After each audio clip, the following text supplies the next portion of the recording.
Good afternoon. Good afternoon. So कैसी रही पहली क्लास? समझ में आया नहीं आया? आई होप आपको क्लियर हो गया होगा। जो मैंने आपका नेम चेंज स्टार्ट किया था, हमने अल्टरेशन ऑफ एमओए में नेम क्लोज की अल्टरेशन स्टार्ट की थी। अच्छा, फटाफट एक रिवाइज, एक रीकैप सा करते हैं कि क्या क्या हमने पढ़ लिया।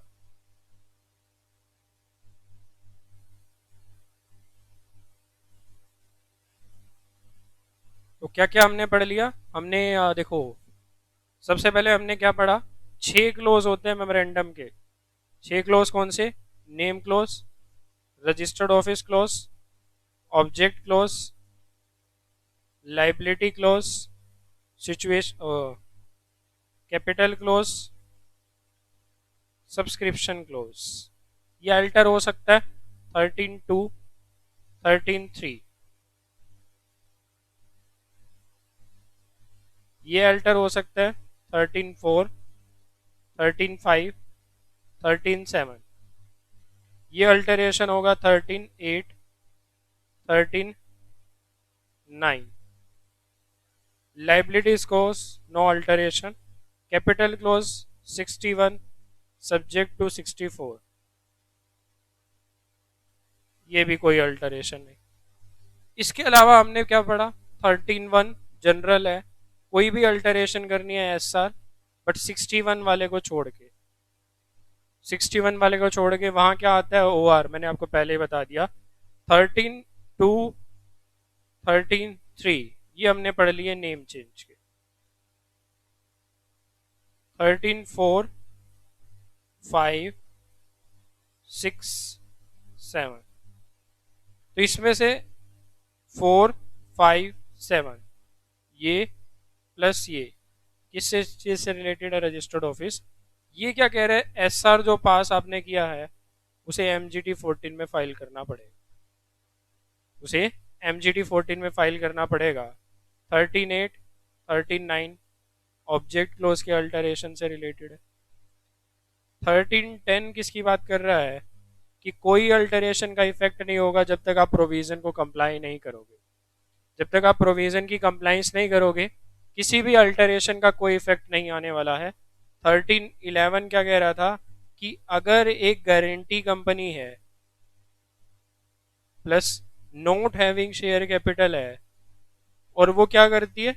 वो पार्टिसिपेशन का राइट, प्रॉफिट में पार्टिसिपेशन का राइट अगर एक आउटसाइडर को दे रही है, अगर एक आउटसाइडर को दे रही है, तो ऐसी अल्टरेशन वॉइड है। ऐसी अल्टरेशन वॉइड है। अब आते हैं, हमने लास्ट क्लास में एग्जैक्टली पढ़ा क्या था? नेम क्लोज की अल्टरेशन। तो नेम चेंज के तीन मेथड थे। एक, प्राइवेट वर्ड ऐड होता था, किसकी वजह से? कन्वर्जन की वजह से। और प्राइवेट वर्ड ऐड हो रहा है तो मतलब कंपनी पब्लिक इनटू प्राइवेट। एक, प्राइवेट वर्ड डिलीट होने की वजह से नेम चेंज होता है।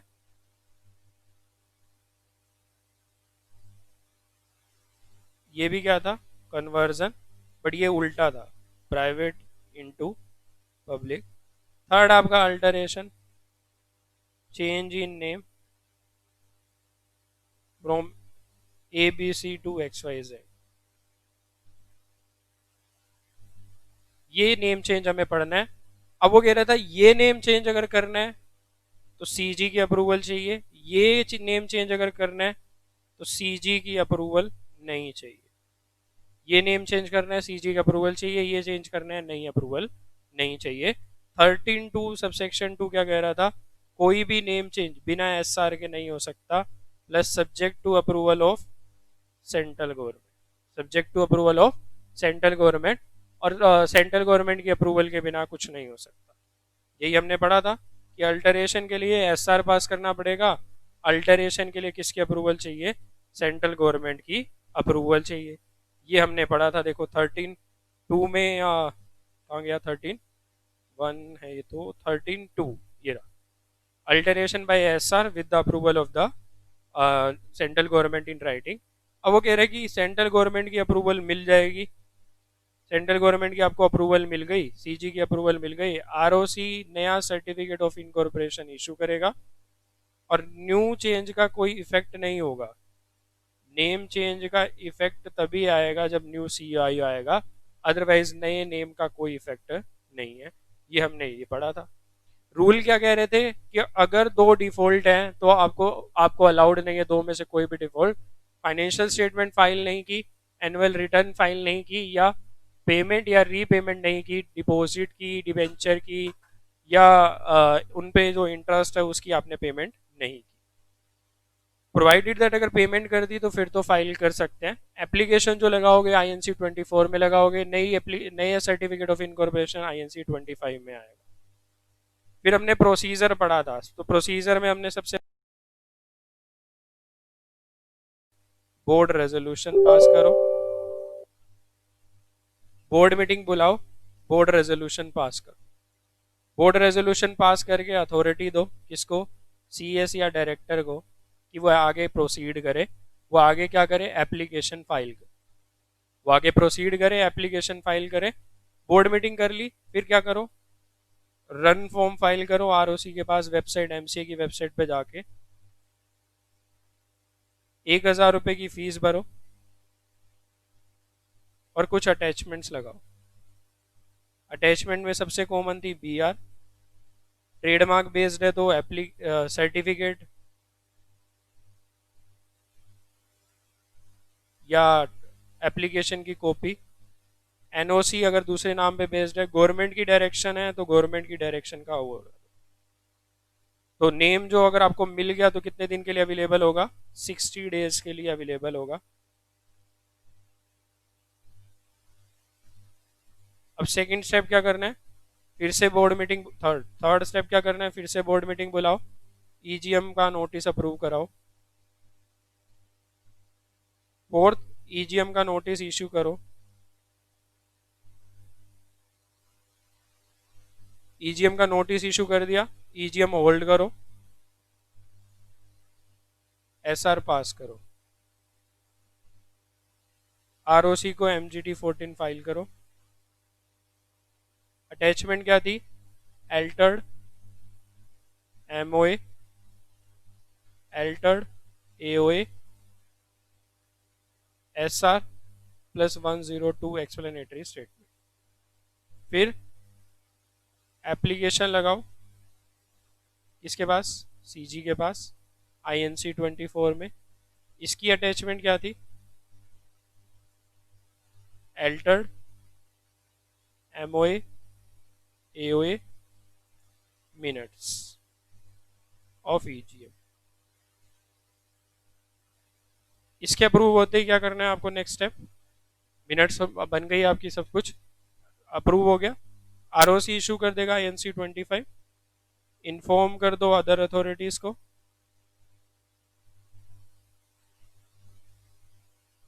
इन्फॉर्म अदर अथॉरिटीज, और न्यू नेम पेंट करा लो सारी जगह जहां पुराना नाम आ रहा था। तो ये हमने लास्ट क्लास में पढ़ा था, calling board meeting, seeking availability of the name, approval हो जाएगी 60 डेज के लिए अवेलेबल, अदर मीटिंग कॉल करो, नोटिस इशू करो, होल्ड करो, आरओसी के पास फाइलिंग करो, सेंट्रल गवर्नमेंट के पास फाइलिंग, नया certificate of incorporation, intimate the concern person authorise, get the new name of the company printed on the sign. ये हमने लास्ट क्लास में पढ़ा। अब नेम चेंज अगर करना है लिस्टेड एंटिटीज को तो कुछ कंप्लाइंस है, regulation 45 of SEBI, LODR regulations क्या कह रही हैं, अगर कोई लिस्टेड कंपनी अपना नेम चेंज करना चाह रही है तो दो नेम चेंज के बीच में 1 साल का गैप होना चाहिए। Gap between two name change कितना, 1 year.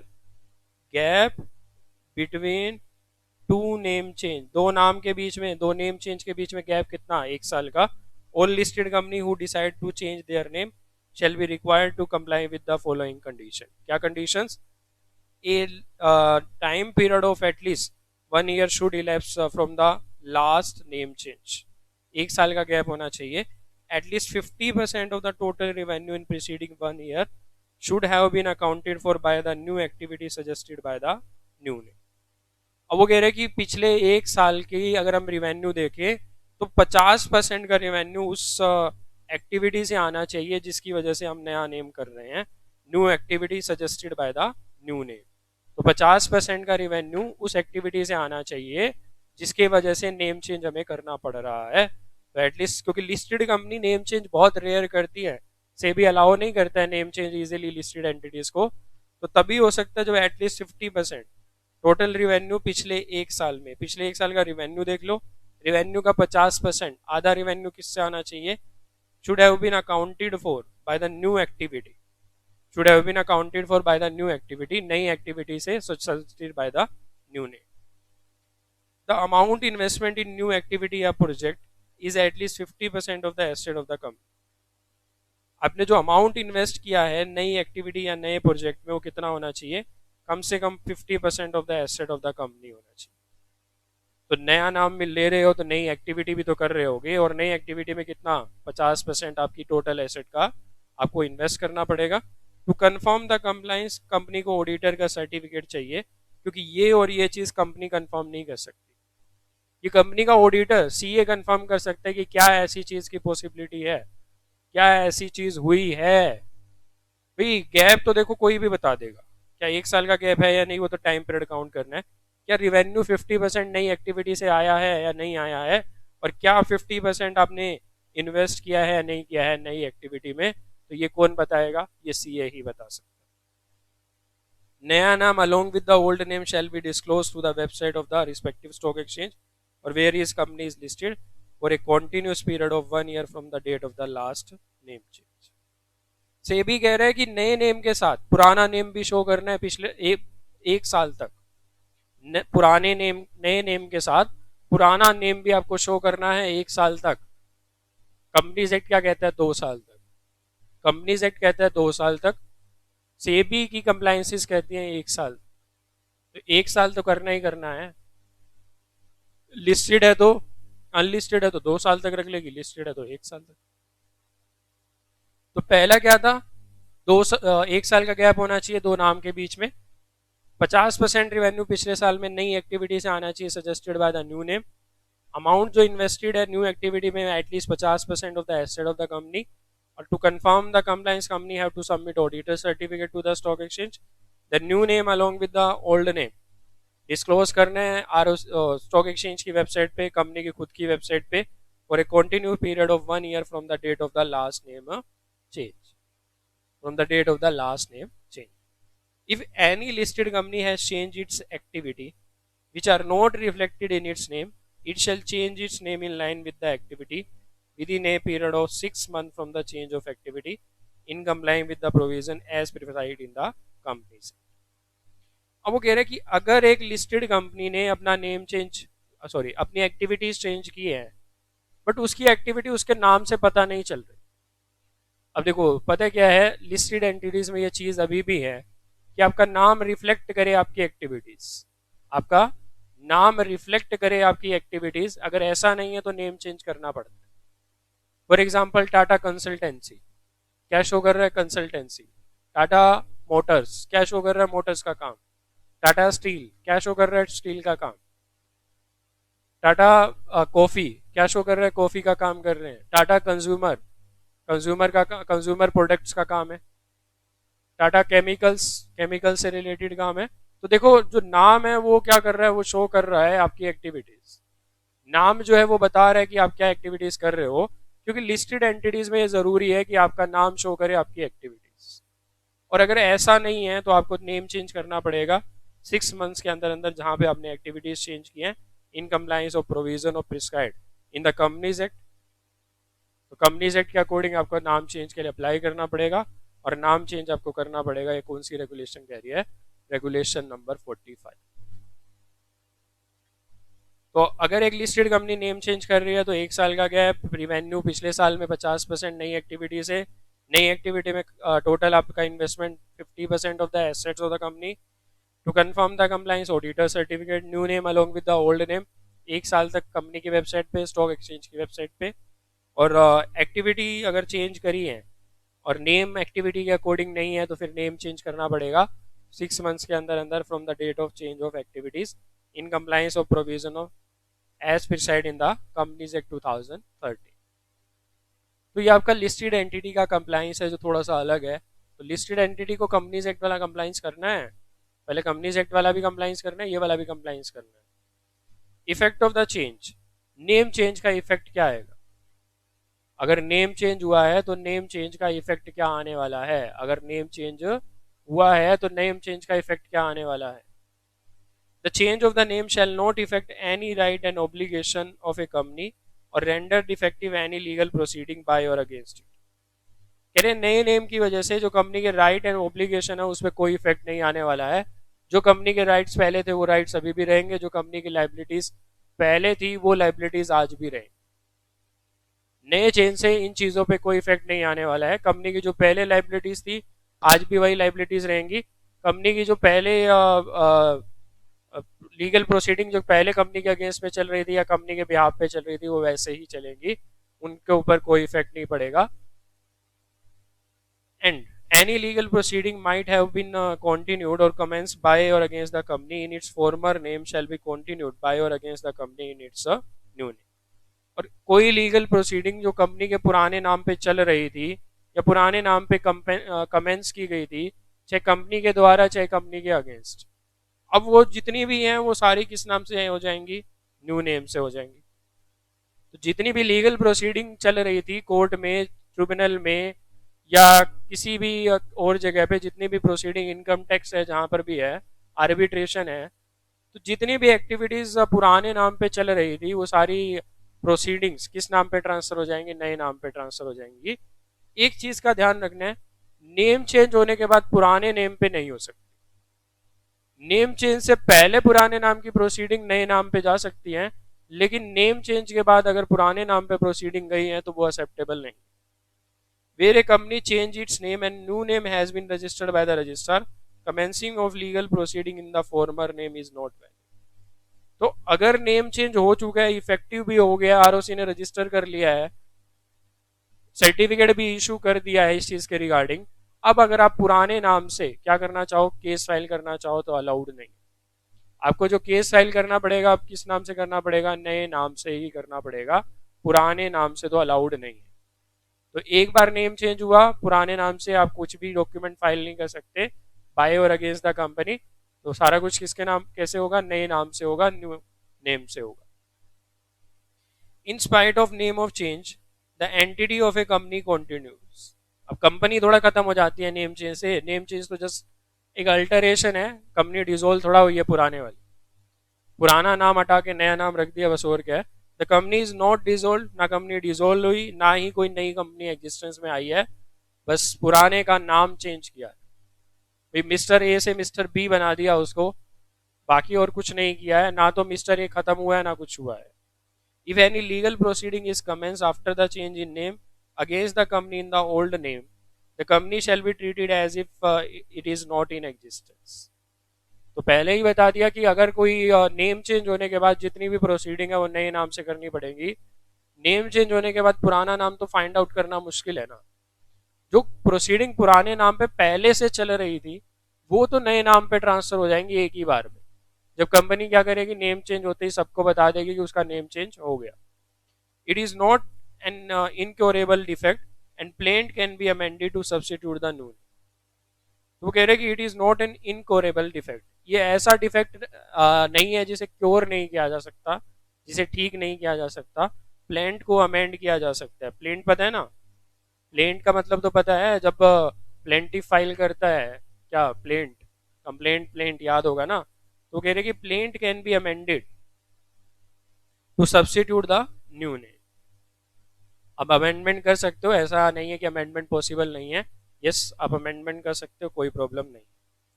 The court have held that the proceeding commenced by the company in its former name can be continued under its new name।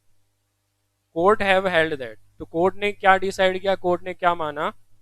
Proceeding जो commence हुई है bye the company in its former name can be continued under the new name. तो जो proceeding पुराने नाम से चल रही थी वो नए नाम से चलाई जा सकती हैं। तो नए नाम से ही चलेंगी। जब एक बार नेम चेंज हो गया तो फिर तो किस नाम से चलेंगी? नए नाम से ही चलेंगी। तो ये कुछ इफेक्ट थे। इफेक्ट क्या था? राइट ऑब्लिगेशन पे कोई इफेक्ट नहीं आने वाला है, राइट ऑब्लिगेशन पे कोई इफेक्ट नहीं आने वाला है, लीगल प्रोसीडिंग पे भी कोई इफेक्ट नहीं आने वाला है। बस इतना होगा, जितनी भी प्रोसीडिंग पहले से चल रही है वो नए नाम से हो जाएंगी, जो पुराने नाम से चल रही है वो नए नाम से। एक बार नेम चेंज हो गया, अब पुराने नाम पे प्रोसीडिंग नहीं हो सकती, अब तो जितनी भी प्रोसीडिंग होंगी वो नए नाम से ही होने वाली हैं। नेम चेंज की वजह से कंपनी की कॉन्टिन्यूटी पे कोई फर्क नहीं पड़ेगा, कंपनी डिसॉल्व नहीं हुई है, जस्ट नेम चेंज हुआ है। लेकिन अगर कोई पुराने नाम से केस फाइल करता है तो ऐसा मान लिया जाएगा कि जैसे कंपनी एग्जिस्टेंस में ही नहीं है। इट इज ये, और ये इनक्योरेबल डिफेक्ट नहीं है, क्योर किया जा सकता है, प्लेंट में अमेंड करके नया नाम डाला जा सकता है कि कंपनी का जो नाम है वो चेंज हो गया और जो नया नेम है वो है, ये नेम है, उस नेम से फाइल कर लो। The court have held that the proceeding commence by the company in its former name can be continued under its new. तो कोर्ट ने क्या माना, court have held that proceeding जो कमेंस की है कंपनी ने पुराने नाम पे, वो किस नाम से कमेंस हो जाएंगी, किस नाम पे चेंज हो जाएंगी, न्यू नेम। आज का जो हमारा थर्ड टॉपिक है वो है रेक्टिफिकेशन। रेक्टिफिकेशन मतलब कंपनी के नाम में कुछ दिक्कत आ गई, उसको रेक्टिफाई करना है, ठीक करना है। कंपनी के नाम में कोई दिक्कत आ गई, उस नाम को क्या करना है, ठीक करना है, रेक्टिफाई करना है, रेक्टिफिकेशन। ये स्पेलिंग होगी RECTIFIRET,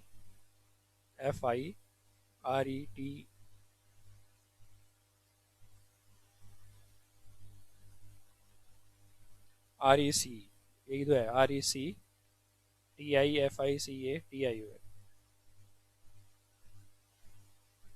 रेक्टिफिकेशन। तो रेक्टिफिकेशन का मतलब क्या है, देखो चीज समझनी है।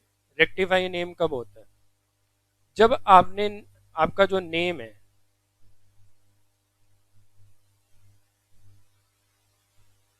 वो किसी एग्जिस्टिंग कंपनी से रिजेंबल कर रहा है।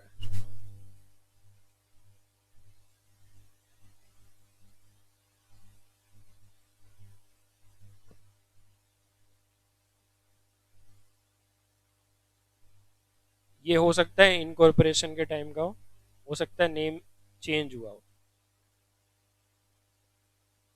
रेक्टिफिकेशन कब होता है, जब आपकी कंपनी का नाम एग्जिस्टिंग कंपनी के नाम से रिजेंबल कर रहा है,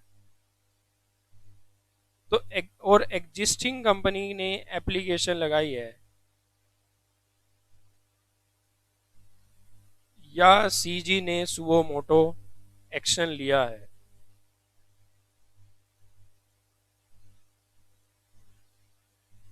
तो सीजी आपको क्या ऑर्डर इशू कर सकती है, रेक्टिफाई द नेम। तो इस केस में भी क्या हो गया, नेम चेंज हो गया, बट किसके कहने पे, सेंट्रल गवर्नमेंट के कहने पे। तो जब सेंट्रल गवर्नमेंट की डायरेक्शन की वजह से होता है तो एसआर नहीं ओआर से काम चल जाता है। प्रोसीजर तो सेम रहेगा बट एसआर की जरूरत नहीं है, ओआर से काम चल जाएगा, जस्ट ओआर पास करो और कर दो। चैलेंज करना चाहते हो तो चैलेंज कर सकते हो सेंट्रल गवर्नमेंट के इस ऑर्डर को, ऐसी कोई प्रॉब्लम नहीं है। लेकिन आपका जो नाम है वो सच में किसी एग्जिस्टिंग कंपनी से रिजेंबल कर रहा है, किसी एग्जिस्टिंग कंपनी से, और एग्जिस्टिंग कंपनी ने अगर एप्लीकेशन लगाई या सीजी को सुओ मोटो ऐसा पता चला कि भाई आपका नेम रिजेंबल कर रहा है, तो सीजी आपको ऑर्डर इशू करके नेम रेक्टिफाई करने के लिए बोल सकती है, नेम रेक्टिफाई करने के लिए आपको बोल सकती है। या फिर आपकी कंपनी का नेम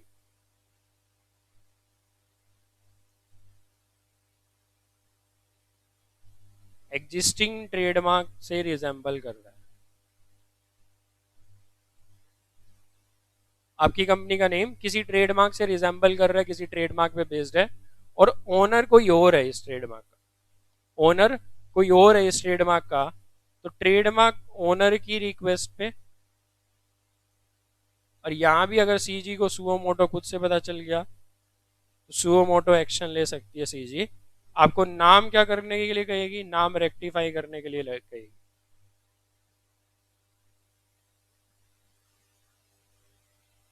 और नेम आपको चेंज करना है लेकिन एसआर नहीं, ओआर से काम चल जाएगा, सेम है, सिर्फ टाइम पीरियड अलग है, वो टाइम पीरियड हमें पढ़ना है, rectify. Section 16 of the act, rectification of name of company is required to be carried out if, through inadvertence or otherwise a company is registered by a name which is identical or too resemble with the name of a company already in existence, whether first registration मतलब incorporation या whether registration by a new name या फिर आपने existing company किसी दूसरी existing company ने name change किया। तो रेक्टिफिकेशन कब करने की जरूरत है? जब इनएडवर्टेंस मतलब जानबूझ के नहीं, अनजाने में क्या हो गया, कंपनी का नाम रिजेंबल कर गया, कंपनी ऐसे नाम से रजिस्टर हो गई अनजाने में जिस नाम से ऑलरेडी कंपनी एग्जिस्ट कर रही है।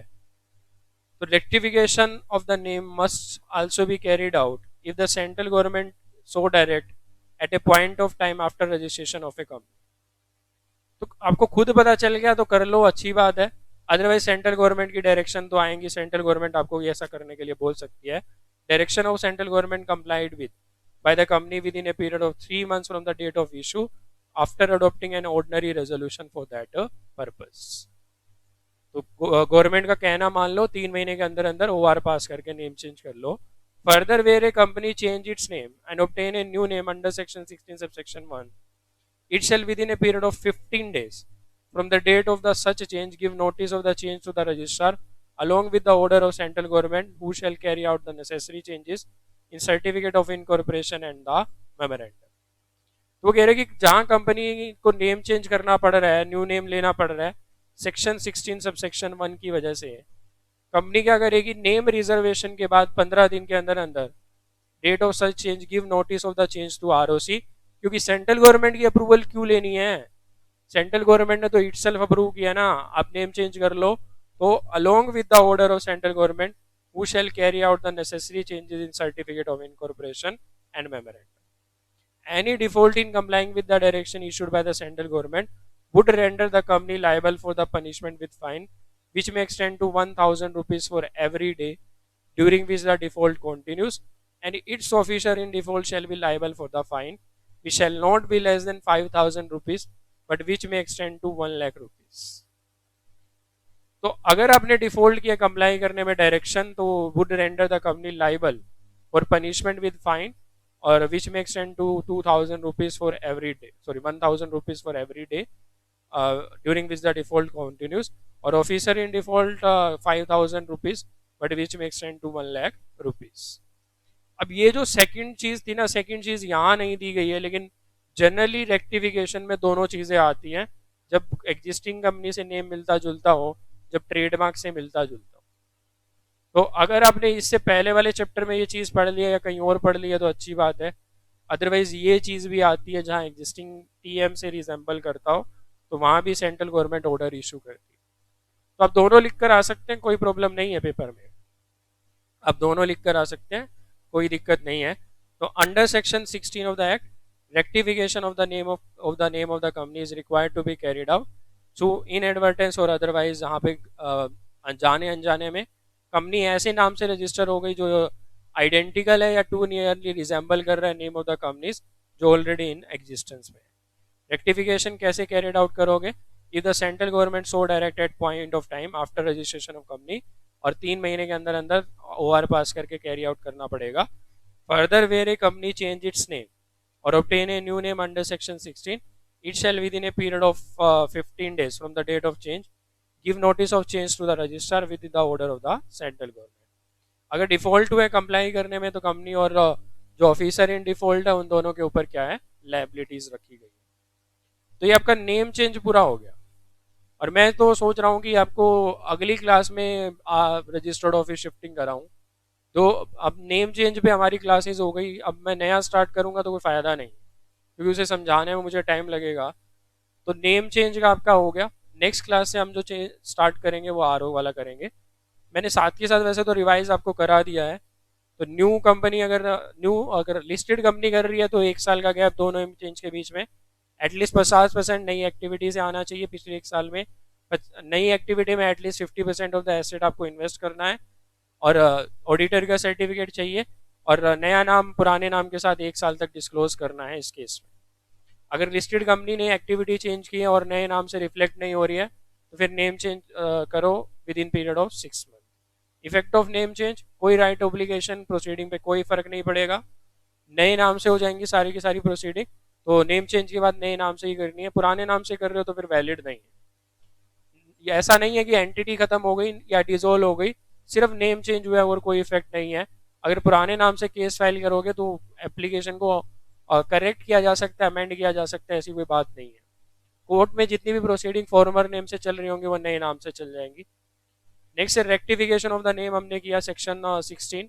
तो अगर आपका नाम गलती से, आप कंपनी ऐसे नाम से रजिस्टर हो गई जो नाम किसी दूसरी कंपनी के नाम से मिलता जुलता है, तो सेंट्रल गवर्नमेंट आपको ऑर्डर इशू करके नेम चेंज करने के लिए बोल सकती है। आपको जो नेम चेंज करना पड़ेगा with in 3 months by passing OR से करना पड़ेगा। आप जो सेंट्रल गवर्नमेंट का ऑर्डर है वो ROC के पास फाइल कर दोगे कितने दिन के अंदर अंदर, 15 days from the date of the change, give notice of change to registrar along with order of central government who shall carry out the necessary changes.